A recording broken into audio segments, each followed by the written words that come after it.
First Samuel chapter number 30. First Samuel chapter number 30. We will read all the verses. And let us enjoy the Word of God. First Samuel chapter 30. First Samuel chapter 30. Pagkatapos po nito, magkakaroon po ng meeting ang Sunday School Department. Dito na lang po sa habang kumakain po tayo na. First Samuel chapter 30, verse number 30. Ready? Say amen. Are you ready? And it came to pass when David and his men were come to Ziklag on the third day that the Amalekites had invaded the south. And Ziklag and had invaded the south and Ziklag and smitten Ziklag and burned it with fire, and had taken the women captives that were therein. Sa Ziklag po nakatira si David, kasama po ang ilang po mga followers niya. Noong pong panahon na si Saul ang hari ng Israel. Ang istorya po ito, para mo alam ng lahat. Hello, are you with me? Are you ready to worship? Amen. Once we worship, take away everything in you, put your heart on the Word of God. Ito po yung panahon na si David ay nakatira sa isang lugar dahil nagkaaway sila. Actually, hindi niya inaway si Saul, siya ang gustong patayin ni Saul. Okay? And when Saul wanted to kill David, he ran away. Nung si David po ay lumayo kay Saul, there were more or less 400 men who went with him. Okay, yung iba nga, yung baon sa utang, yung mga walang kapag-asa, they went with David and soon they became mighty men. But on that time, na si Saul po ang hari, nagkaroon na po sila ng huling pagkakausap. Sabi ni Saul, anak, patawarin mo ako, ginugol ko ang oras para patayin ka, pero iningatan ka ng Panginoon. Bumalik si Saul sa gera at natalo sila sa masamang pero si David, doon nakatira sa Ziklag. Papunta sana siya sa mga Philistines para tulungan yung hari. Kaya lang sabi ng mga hari ng mga Pilisteo, huwag mo pasamahin sa amin yan. Baka traitor tayo niyan. So, umalis si David kasama ng mga makikipaglaban sana doon sa Israel. Kasi kumangki si David sa Philistines, so papapatay niya sa ni Saul. Kaya lang sabi sa kanya ng mga hari ng Pilisteo, huwag pabalikin nyo na lang. Pag alis nila, kinidnap po yung mga asawa nila ng ibang mga lahi. Kasama po yung mga bata. Okay? Pagbalik nila, wala na po silang dinatan. Ito po yung nangyari. Verse number 3. So David and his men came to the city, and behold, it was burned with fire, and their wives and their sons and their daughters were taken captives. Nakita po. Then David and the people that were with him lifted up their voice and wept until they had no more power to weep. Umiyak sila hanggang sa wala na silang kapangyarihan lumuha. And David's two wives were taken captives, Ahinoam the Jezreelitess, and Abigail the wife of Nabal the Carmelite. And David was greatly distressed when the people spake of stoning him, because the soul of all the people was grieved, every man for his sons and for his daughters. But David encouraged himself in the Lord his God. And David said to Abiathar the priest, Ahimelech's son, I pray thee, bring me hither the ephod. And Abiathar brought thither the ephod to David. And David inquired at the Lord, saying, shall I pursue after this troop? Shall I overtake them? And God answered him, pursue, for thou shalt surely overtake them, and without fail recover all. So David went, he and the 600 men that were with him, and came to the brook Besor, where those that were left behind stayed. But David pursued, he and 400 men, for 200 abode behind. So mga 600 pala sila, more or less. Yung 200 na lalaki, pagod sa pag-iyak, na wala yung kanilang luha na, wala na. They were so distressed, na wala ang kanilang mga anak, na wala ang kanilang mga kayamanan, na wala ang kanilang mga asawa. Pero mayroong 400 na sumama kay David para makipaglaban. Verse number 11. And they found an Egyptian in the field, brought him to David, and gave him bread. And he did eat, and they made him drink water. And they gave him a piece of a cake of figs and 2 cluster of raisins. And when he had eaten, his spirit came again to him, for he had eaten no bread nor drunk any water 3 days and 3 nights na buhay. Kaya lang, just try to imagine ang itsura ng isang taong may sakit, 3 araw, 3 gabi, hindi uminom at kumain. Natagpuan nila sa daan, kinuha nila, baka makapagbigay ng informasyon, at yun nga, pinakain nila at bumalik ang kalakasan niya. And David said unto him, To whom belongest thou, and whence art thou? And he said, I am a young man of Egypt, servant to an Amalekite, and my master left me. O, di ba kita niyo yung blessing? Ang natagpuan nila, katulong po, servant po nung isa sa mga sumakop at kumuha ng kanilang mga asawa at anak. Iniwan na sana doon para mamatay, yun pala magiging informant ni David. Verse number 14, We made an invasion upon the south of the Cherethites and upon the coast which belongeth to Judah, and upon the south of Caleb, and we burned Ziklag with fire. And David said to him, Canst thou bring me down to this company? Pwede mo ba akong daling sa kanila? And he said, Swear unto me by God, that thou wilt neither kill me nor deliver me into the hands of my master, and I will bring thee down to this company. Verse 16, pakibasa po kayo. And when he had brought him down, behold, they were spread abroad upon all the earth, eating and drinking and dancing, because of all the great spoil that they had taken out of the land of Philistines and out of the land of Judah. And David smote them from the twilight even unto the evening of the next day, and there came up a man of them, say 400 young men which rode upon camels and fled. And David recovered all that the Amalekites had carried away, and David rescued his 2 wives. And there was nothing lacking to them, neither small nor great, neither sons nor daughters, neither spoil nor anything that they had taken to them. David recovered all. And David took all the flocks and the herds which drank before those other cattle, and said, This is David's spoil. Nabalik na yung mga nawala sa kanila, may bonus pang mga lagang hayop. And David came to the 200 men which were so faint. Yung mga hindi sumama sa labanan, pinalikan ni David dahil nga napagod na sa nawalang mga pamilya, which were so faint that they could not follow David, whom they made also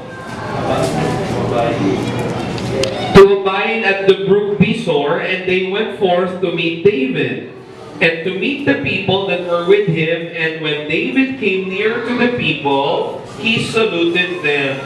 Then answered all the wicked men and the men of Belial, or those that went with David, and said, Because they went not with us, we will not give them aught of the spoil that we have recovered, saying to every man his wife and his children, that they may lead them away and depart. Huwag na natin bigyan ng mga nakuha natin yan. Balik mo na lang yung mga anak at asawa nila, at iwanan na natin sila dyan, mga takot, mga buwag, mga walang kwenta.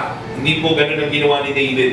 Then said David, Ye shall not do so, my brethren, with that which the Lord hath given us, who hath preserved us, and delivered the company that came against us into our hand. David knew on that very day that it was not his own strength, nor the strength of the people with him. Hindi po dahil sa lakas ni David, hindi po dahil sa lakas ng kanyang mga kasama, na ibalik ang mga nanakaw sa kanila. Nakuha po nila ito dahil po sa pagpapala ng Panginoon. Amen. For who will hearken unto you in this matter? But as his part is that going down to the battle, so shall his part be that carrieth by the staff, they shall part alike. And that it was so from that day forward that he made it a statute and an ordinance for Israel unto this day. Ang ginawa po ni David, hinati niya po ang pagpapala, hindi lang po sa mga nakipaglaban, kundi sa mga nagbantay din ng ilang nilang mga gamit, sapagkat hindi na sila makalaban sa pagod. Sa pagod. Hindi dahil sa ayaw nila, hindi dahil sa duwag sila, kundi pagod na sila. Nawalan sila ng mga anak at ng kanilang mga asawa.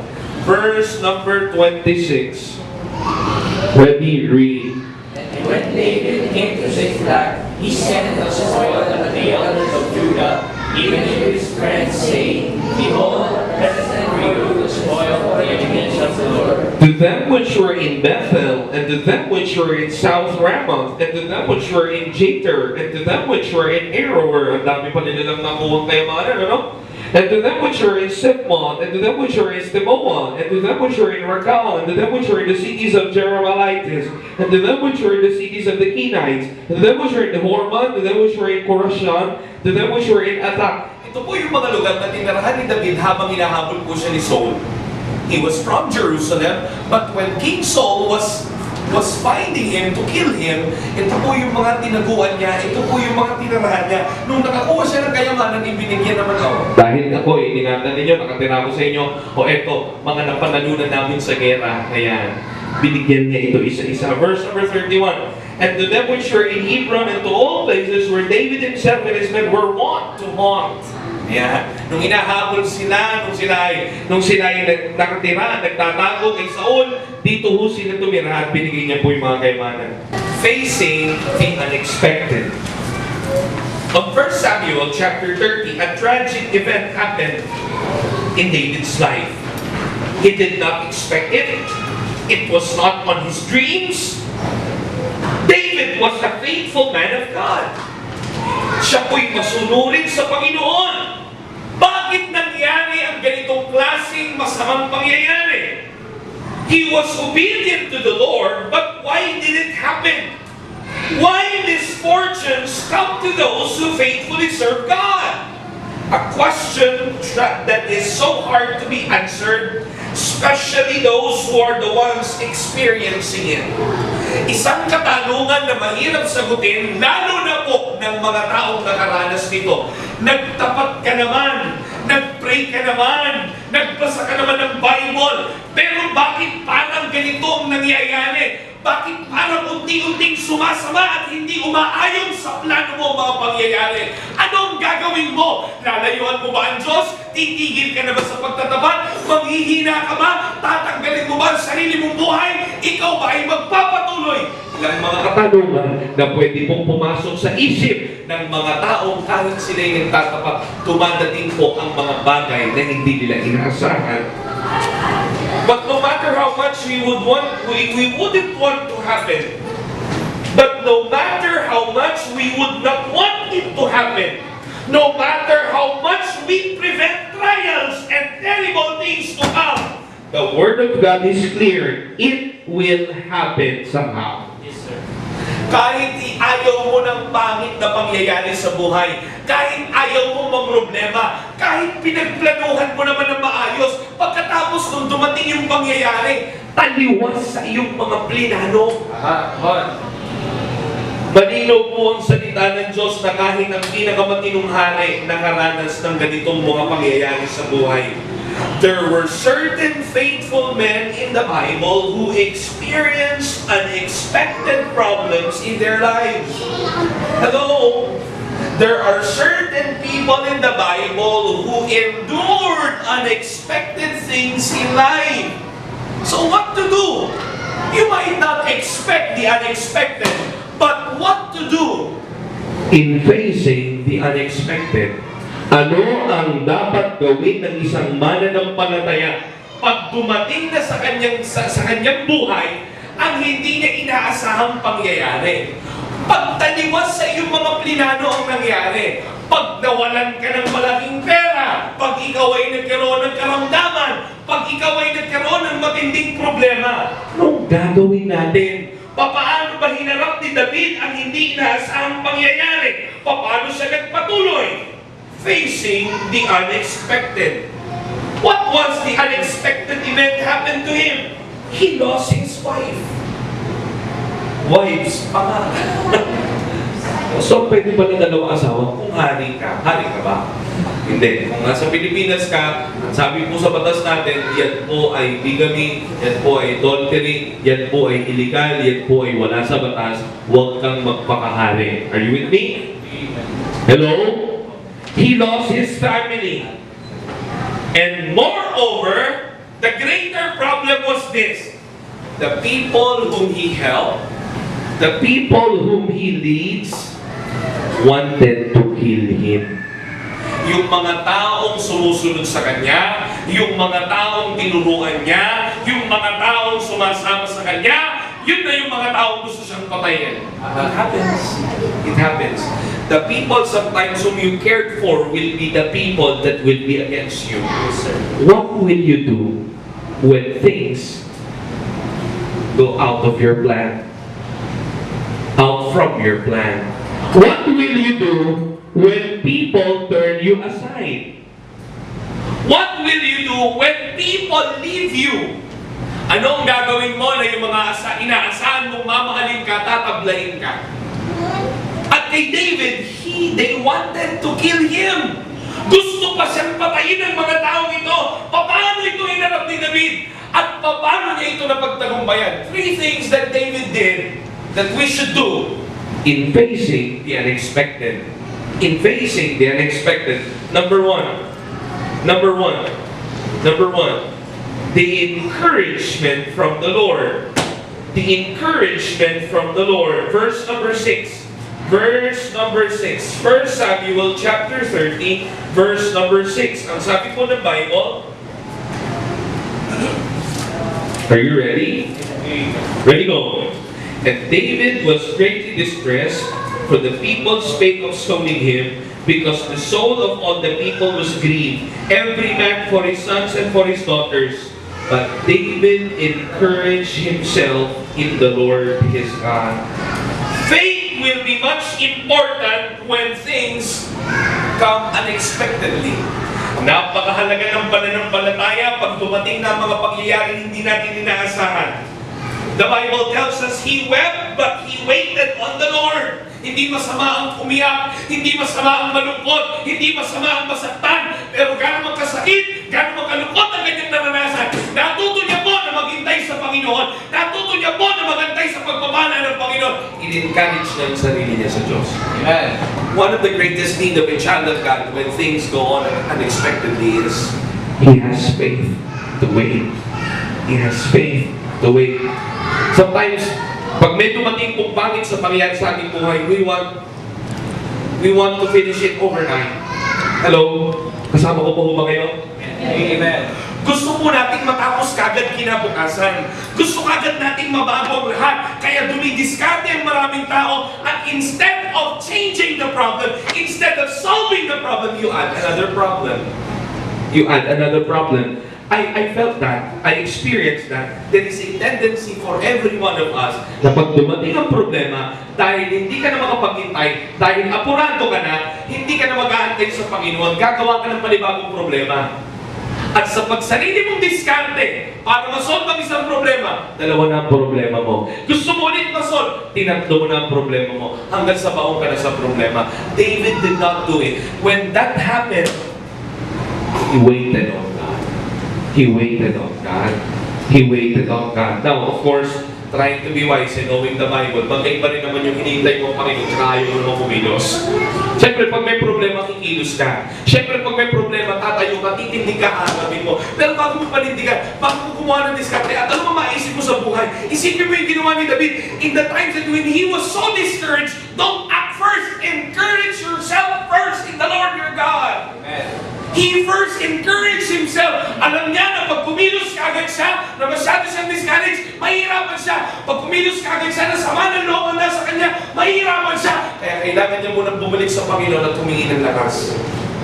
Hello? Amen. Every time you're discouraged, you wait. Wait to be encouraged first. Wait to empower yourself first. To the Lord your God. Amen po ba? Amen. Faith was so important. He went to the man of God. Hello? Ang sarap makakita po sa inyo na every time may mga decision making na mabibigat, you would come to me and ask help and pray together and ask advices. That's what we should do every time. Hello? Huwag kang kilos ng kilos. Ipaalam mo muna. Magtanong ka muna sa tao ng Diyos. Humingi ka muna ng advice. Humingi ka muna ng panalangin. Kasi baka mamaya apurado ka lang at hindi pa dapat isolve ang problema. Nadagdagan mo pa ang problema. Lalong magkakandaloko-loko ang buhay. Nawalan ng anak si David, nawalan ng mga asawa, nawalan ng pamilya, gusto pa siyang patayin ng mga tao. Instead of going out with haste, he waited on God, he prayed to God, and he went to Abiathar. Pumunta siya doon sa priest. Kunin mo nga po yung ephod. Yung ephod po, yung breastplate yan, nandun, yung damit, yung ephod. Doon kasi nag-i-inquire ang priest doon sa Diyos. Ano ba ang gusto ng Panginoon gawin sa amin? Hahayo ba ako? Ano sabi niya ng Panginoon sa pamamagitan ni Abiathar? Go. Go. And then he was encouraged. Go. Then he was encouraged. Sige, punta ka. Matatalo niyo yan. Mababalik ang lahat. Na-encourage niyo yun si David. Are you with me? Amen. Napakahalaga ng salita ng Diyos sa tuwing tayo po'y may mga bibigat na pakiramdam. Sapagkat minsan po, natutokso tayong dumiskarte, natutokso tayong isolve ang problema na wala ang Panginoon, natutokso tayong iwanan ang gawain ng Diyos, ang salita ng Diyos, at tayo po ang magsosolve. Nadadagdagan ang problema. Pero pag bumalik ka sa Lord, discourage ka, nag-church ka, nakinig ka ng salita ng Diyos, nagbasa ka ng Bible, nag-pray ka, tinanong mo, pastor ko kung anong dapat gawin, magugulat ka, nag-iiba na ang pananaw mo. Kasi pastor po ako, pero tao din ako na kagaya ninyo na Kristiyano din. Pag na-discourage din po ako, yun din ang tuksong dumadaan sa akin. Tumigil ka na lang, huwag na lang, tama na lang yan, mas gagaan pa ang pakiramdam mo, huwag ka nang magpatuloy. Pero sa tuwing i-encourage ko ang sarili ko sa Panginoon, mananalangin ako at magbabasa ng Bible, tsaka biglang bumabalik, makapangyarihan ng Diyos. Kaya niyang isolve yan. Tatapusin niya yan, maaayos siya, then you will be encouraged once again, and then you can go back. Amen? Huwag ka ng hakbang kagad ng hakbang. Subukan mong mag-antay. Subukan mong manalangin. Lumapit ka sa tao ng Diyos. Subukan mong basahin ng Bible. Subukan mong makinig sa preaching muli. Baka tamaan ka at baka ma-encourage ka. He encouraged himself in the Lord his God. He meditated on God. Every question will be answered when God is in it. Bawat tanong ay masasagot pagkasali na ang Diyos. Lahat ng takot, lahat ng pangamba, lahat ng mga question mo para bukas, sasagutin ng Panginoon basta maayos kayong dalawa. Amen? Kung si David, just try to imagine, what if David immediately ran? Hindi niya aabutan yung Egyptian na may sakit. Hindi niyo po ba nakita kung gano'ng katindi ng Panginoon? Nung nag-antay si David, na-encourage siya, and just try to see the whole picture. There was a sick Egyptian who na 3 araw nang hindi kumakain. Yung pala, kasama pala yun mga kumuha sa mga anak nila. Eh kung nagmadali si David, baka hindi niya abutan yun. Kung hindi, o kung na-discourage siya, tumigil na lang siya. Nalungkot na lang siya, umiyak lang ng umiyak at wala nang ginawa kundi umiyak. At tinakasan niya na lang yung mga kasama niya na gusto pumatay sa kanya. Magsasarili na lang ako. Ako na lang bahala sa buhay ko, bahala na kayo dyan. Ang tagal-tagal ko kayong tinulungan, tapos gusto niyo akong patayin. Would he see the Egyptian? It was exact on time. After he was encouraged by God. Hello, are you with me? Amen. It was very exact. After he was encouraged by the Lord, they went and he saw the Egyptian man that led them to the enemies. Are you with me? Amen. That is how important you encourage yourself when things went unexpectedly. Pag hindi na tama ang nangyayari, pag may nang-iwan sa'yo, relate ka, pag ikaw ay nalugi, pag ikaw ay nagkasakit, pag ikaw ay may plano, ang ganda-ganda ng pinagplanuhan mo, pagkatapos biglang gumewang. Hello? Pag ikaw ay nawalan, pag ikaw ay naghirap at ikaw ay problema, anong gagawin mo? Isa sa pinakauna at pinakamahalaga, wait on the Lord. Nangyari na yan eh. Hindi mo na maibabalik yan. Hindi pwedeng gawin ng magic yan. Naalala ko nung ikakasal ako, kung konti pa lang alayin ko, 7,000 na ako ka. Pero yung ilang Bible student ang lalakaran ng magnanako bago niya makuha yung wallet ko. Lalakaran, tulog lahat eh. Daling araw ko eh. Nakuha yung wallet ko, 7,000 plus mga cellphones. Pati yung cellphone ng mga Bible student na sinusurrender na kuha. Wala lahat, kuha lahat. Ang gusto ko, mabalik agad yung 7,000. Nahihingi ako, magtatrabaho ako. Kaya lang, kailangan mong tanggapin, wala na. At hindi naman papaintulutan niya ng Panginoon na ganyan lang. Natutunan ang pahinda ng Diyos, Lord, ikaw na lang bahala. Natuto kong tanggapin ang problema at natutunan ko rin, mga kapatid, hello, na kayang isolve ng Diyos ang problema. Hello? Is it important? So much important. So much vital. To wait upon the Lord and encourage yourself in the Lord your God. Kaya maling-maling, mga kapatid. Sobrang maling yung, Pastor, wala ako sa church, bakit? Discourage ako, patay ka. Ang kailangan mo ang church pag discourage ka. Amen. Wala ako sa church kasi ang laki ng problema mo. Kailangan mo ang church pag malaki ang problema mo. Kasi yan ang aayos sa isip mo. Ang salita ng Diyos ang kakalma sa puso mong kinakabahan. Ang kapangyarihan ng Diyos ang magpapalakas sa iyo. Huwag mong iwanan ng Panginoon sa tuwing dadating ang problema.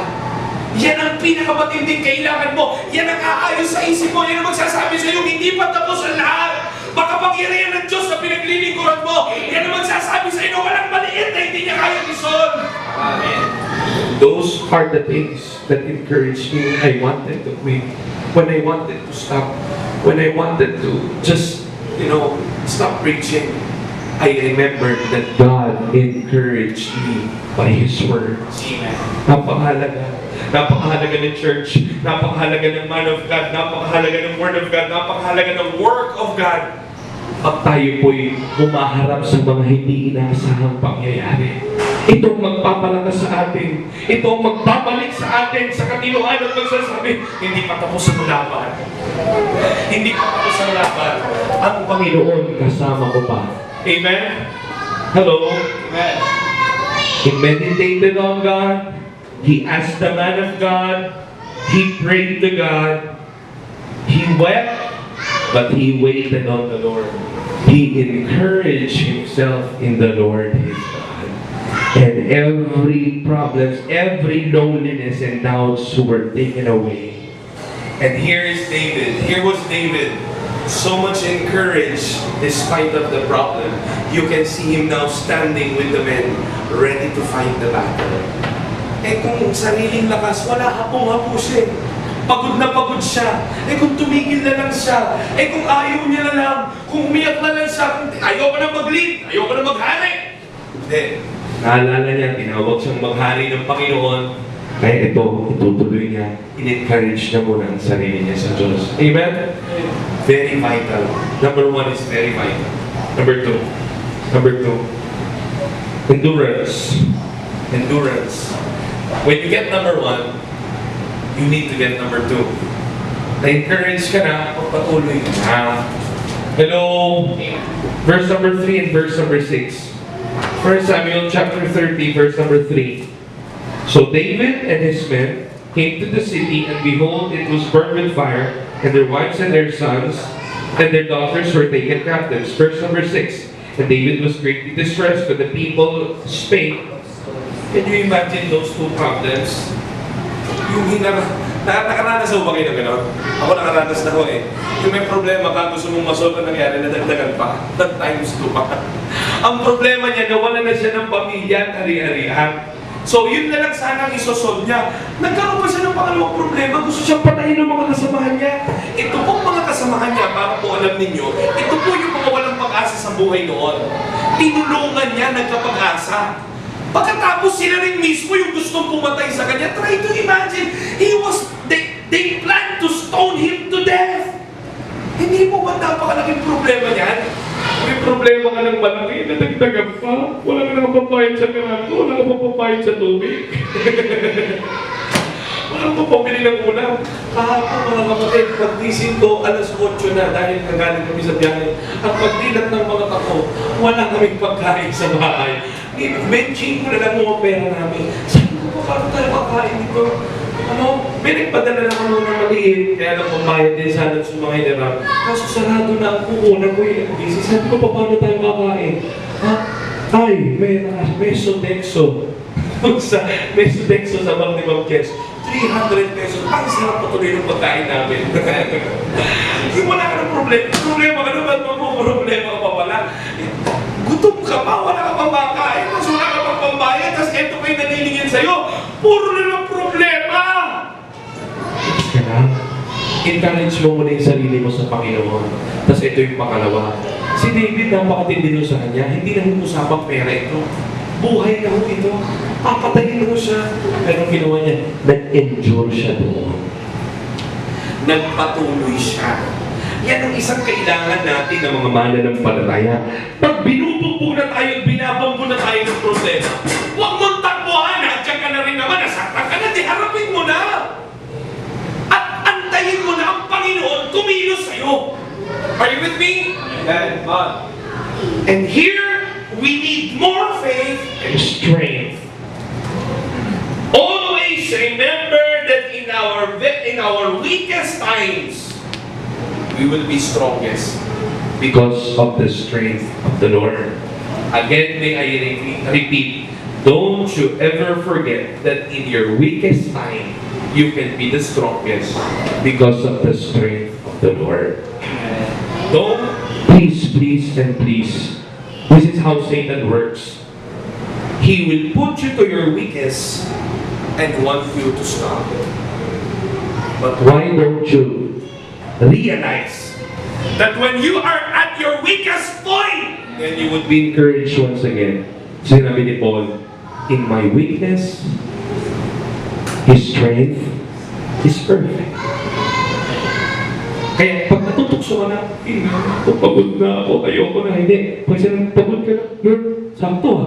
Nangyari din sinabi ng Bible, sa pinakapagod ko pala, doon ako magiging malakas. Amen? Yeah. Then it will make you stay. Then it will stop you on thinking to quit and stop and quit on God. Then you would remain. Then you will wait upon the Lord. Tapos nadagdagan pa ng problema. Naramdaman ko na yung number 1. Kaya ko na yung number 2. Nagka-problema ka na sa number 1. Pagdating sa number 2, magkaka-problema ka. Did you get me? Did you get me? Nagka-problema na si David na walang na siya ng pamilya. Gusto siyang patayin. Nasaktan na siya sa una. Tinanggap niya na rin yung pangalawa. Nadatili siya sa Panginoon. That strength is what we need. And this strength is very extraordinary. Ladies and gentlemen, come and listen to me. That strength was very extraordinary because it can only be gained in our weakest point. Yung lakas po na naging dahilan ni David para magpatuloy. Yung lakas para talunin niya yung kalaban. Extraordinary lakas yan. Kasi yan lang ang lakas na hindi nakukuha sa praktisan. Yan po yung lakas na nakukuha lang pag hinang-hina ka lang. Amen. Amen. Extraordinary strength. That extraordinary strength can only be gained at our weakest point, the strength of the Lord. God's strength is perfect in our weakness. Yes, sir. When I say weakness, it's not sinfulness and wickedness. Kasi yung iba, pagkasalanan ang tawag nila weakness. Hindi po weakness ang kasalanan. Wickedness po yan. Ano yung weakness? Yung hirap na pagod ka na, hindi mo na kaya, nanghahapo ka na, gusto mo nang mag-quit, hindi mo masolve ang problema mo, ang sakit na sakit sa ulo, hindi ka na makatulog. Gagamitin dahilan ng Diablo para iwanan mo ang Diyos. Gamitin mo namang dahilan para magpatuloy ka. Lord, hirap na ako. Lord, ito pala yung point na makukuha mo yung lakas mo. Hello? You can never gain God's perfect strength in the time that you're so strong. I feel strong many times. Not all the time. But there are certain times I feel strong. Kayo ba? Lalo na pag marami tayong laman ng wallet natin. Lalo na pag medyo wala kang sakit. Lalo na pag ang ganda ng mga nangyayari, may blessing, may nagpadala, biglang may chocolate ka pa, tapos tinext ka pa ng crush mo. I mean, when you're so encouraged, you feel strong. You want the perfect strength, you can never get it. Because God's perfect strength is in our weakest point. Right with me? Hindi naman nung masama ang maging malakas. Hindi lagi na lang discourage ka. Hirap naman ang ganon. Para maging perfect ang lakas ko, laging discouraged na. Hindi! I mean, enjoy the days when you're strong. Enjoy the days when blessings are overflowing. Enjoy the days when there are such happiness. Enjoy the days of strength. But listen, brothers and sisters, when you are at your weakest point, when you are so discouraged and you want to stop and quit, why don't you remember the Word of God? You can gain the extraordinary, perfect strength of the Lord. Amen. Endurance is what we need. Anong gagawin mo pag hinarap mo na yung hindi mo inaasahang pangyayari? Nadagdagan ka na ng problema, nagka-problema kang muli. Encourage yourself in God and endure that problem. Soon you will see, it's not you that can solve the problem, it's God. And there's David. Mali ba nila ito sa may sakit na Egyptian? Hello? They were just running for the enemies. Pero sa kanilang paghayo para kalabanin ang kalaban, ang hirap pa naman nun, hindi nila kung saan nila agilapin. Titingin pa sila ng footprints. Mag-aaral pa sila kung saan daan dumaan. Ang hirap pa unod! Pinadali ni Lord. Pinakita silang may sakit, pinakain nila, ito baka magamit natin, pinakain nila busog. Iniwan ako ng ako ko eh. Pambira dahil mamamatay na ako. Iniwanan siya eh. Mamamatay ka na, dyan ka na, pagulo ka pa sa amin. Natagpo ni David, pinakain, kumanta, ang ganda ng tono. Alam ko kung nasan sila, pero ipangako mo sa Panginoon na hindi mo ako papatayin. Hindi kita papatayin, ituro mo. Ituro niya, doon sila. Kasundan nila, hindi si David ba may galing doon? Hello? Yung bang mga kasamahan niya ang magaling doon? Hindi. Dahil nagpatuloy sila, sa saktong panahon, pinakita ng Diyos ang kanyang himala. Paano nagkaroon ng alipin doon? Iniwan na yun. Buti ka hindi pa namatay, 3 araw. May sakit na 3 araw, 3 gabi pang hindi kumain at uminom. Binuhay ni Lord para makita ni David. You see the big picture? But David did not see it. He just endured. Tayo, nakikita natin, tapos na yung story eh. Kung papaanong naghimala ang Diyos. Hello? Pero si David hindi niya in-expect ito. Nag-endure lang siya. Hello? Endurance. Endurance. 2 Timothy chapter 2 verse 3. Malapit na po tayo matapos. 2 Timothy chapter 2 verse 3. 2 Timothy chapter 2 verse 3. Ready? Say amen. Amen. Ready, go. Thou therefore endure hardness as a good soldier of Jesus Christ. Hardness will come. Problems will come. Please, mga kapatid, endure. At your weakest point, you can gain that extraordinary strength. The perfect strength of the Lord. That miracle will come. And on the last, tapos na ang problema, na-solve na, nalampasan na, same old story, the devil was defeated. Same old story, God won the victory. Amen. And those who endured and trusted the Lord enjoyed the victory from God. Ladies and gentlemen, listen. It is for us to stay and for God to win. It is for us to stay and for God to win the battle for us. Just stay. Just remain. Just don't quit. Expect it. Nandiyan ka na. Naranasan mo na yung problema. Tanggapin mo na yan. Kaya mong tapusin ng Panginoon yan sa iyong pagtatapat. You can see on the last, the equitability of David. The equitability of David. Equitable that. Nagsara na. The equitability of David. Yung kanyang pagiging patas. He was equitable. Ang ibig sabihin doon, wala siyang kinilingan. Dahil alam niyang sa Diyos ang pagpapala, naging patas siya sa paghuhusga niya sa nangyari. The first thing that happened, he did not account the victory to himself. No time to boast when victory comes. When victory comes to those who face it, Ito kasi yung problema ng iba. Listen, sana matapos ko na. na kaya nang harapin ang problema. Pero yung pagpapala, hindi. Yung problema, ang galing-galing, nagpatuloy. Nung dumating na ang blessing, aba, naging mayabang na. Ang bira, kung hindi lang dahil sa galing ko, Brad. Hindi nangyari ito. Thank you ka naman. Kung hindi lang sa akin, kayo, muntik niyo pa akong patayin, pambihira kayo, nakita niyo na? Wala eh.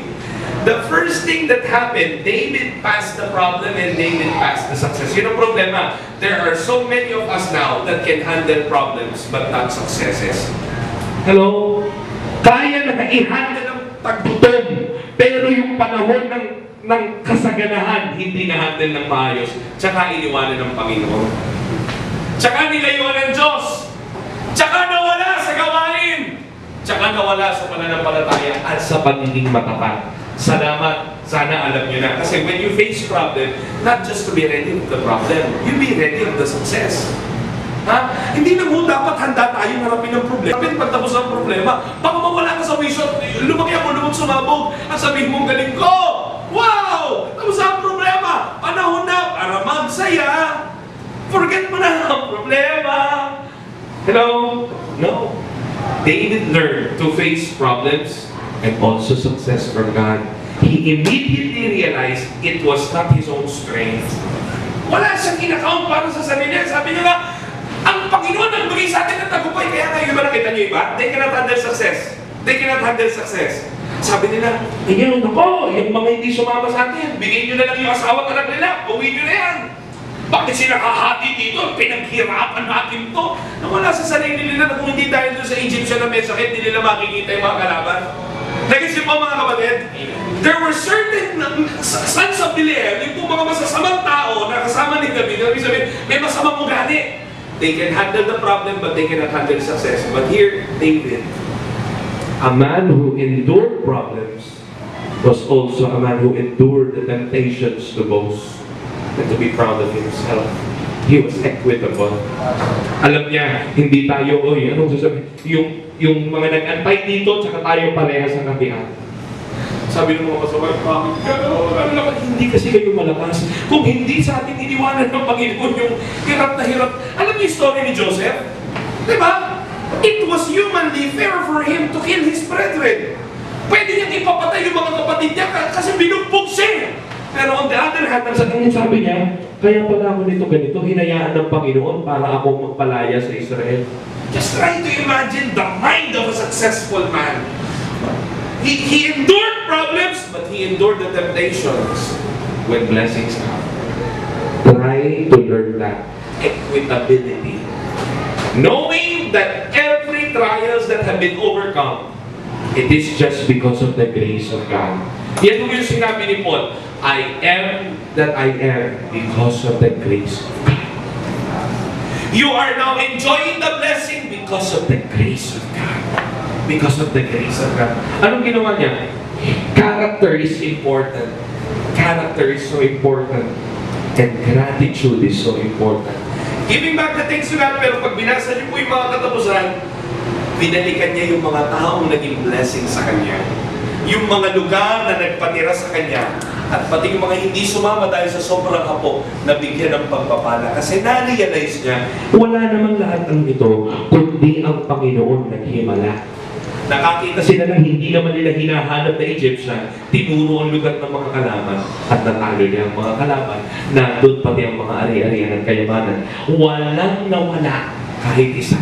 Dinagdagan lang ng Panginoon. And that's how His grace works in us. Amen? Facing the unexpected. I have so much to say but we lack time. I hope we learn. Amen. Amen. Tumayo po tayo.